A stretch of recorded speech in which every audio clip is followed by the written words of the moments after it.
Hi guys, welcome back to our channel How to Guide. In today's video, I'm going to show you how to log into your Valley Bank account. So, without further ado, let's jump right into the video.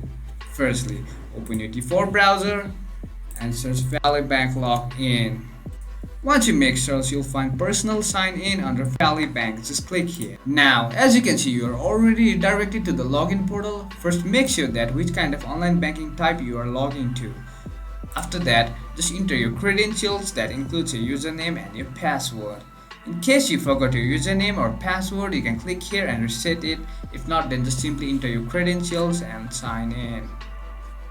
That's it for today guys. If you find this video helpful, then don't forget to give thumbs up, comments and feedbacks will be appreciated. Subscribe to our channel and don't forget to hit the bell icon so that I can come up with new videos like this. Until then, have a great time and thank you for watching.